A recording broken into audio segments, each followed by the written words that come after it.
Paracetamol, যা আমরা সবাই প্রতিনিয়ত ব্যবহার করছি, কিন্তু এর সঠিক ব্যবহার আমরা অনেকেই জানি না।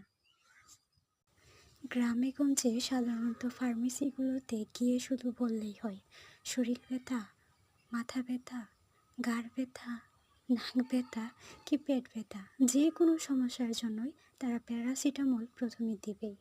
যাও প্যারাসিটামল খাও, দিনে 4টা 5টা 6টা, 1 সপ্তাহ খাও, তারপরে কাজ হচ্ছে না, পরে অ্যান্টিবায়োটিক।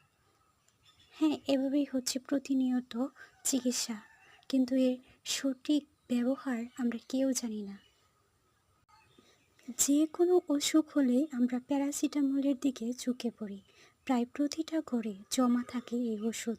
অনেকেই খাওয়ার আগে ভাবনা চিন্তাও করে না যে নিজের ইচ্ছা মতো এই ওষুধ খেয়ে নিচ্ছে, এর কোনো ক্ষতিকারক প্রভাব কি তার শরীরে পড়বে? হ্যাঁ, পড়তে পারে। সে প্রাথমিকভাবে হয়তো এই প্যারাসিটামল খাওয়ার পরে তার নিজের কাছে অনেক ভালো লাগবে, কিন্তু এটা তার ধীরে ধীরে অনেক বড় সমস্যার সৃষ্টি করছে। মাত্রার অতিরিক্ত ব্যবহার, যা আপনার বিভিন্ন রোগের শরীরের সমস্যা সৃষ্টি করছে।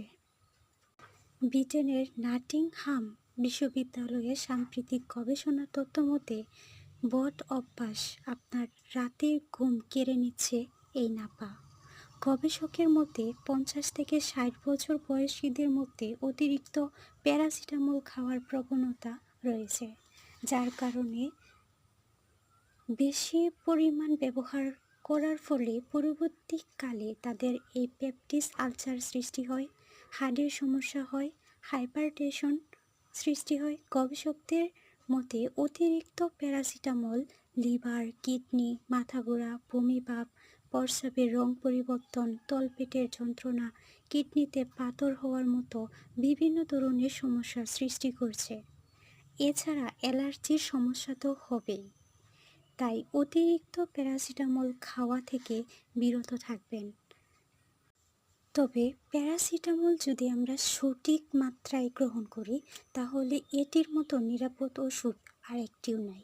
শরীরের ওজন অনুযায়ী 10 থেকে 15 মিলিগ্রাম খাওয়া যেতে পারে প্যারাসিটামল, যাকে বাংলায় নাপা বলা হচ্ছে। অতিরিক্ত খেলে হতে পারে প্রাণঘাতী, তাই ছোটোখাটো সমস্যায় অবশ্যই সঠিক ডোজ পরিমাণ মতো খাবেন, নয়তো হতে পারে সর্বনাশ। আমার এই ভিডিওটি ভালো লাগলে অবশ্যই পাশে থাকবেন, চ্যানেলটি সাবস্ক্রাইব করে পাশে থাকেন। ধন্যবাদ।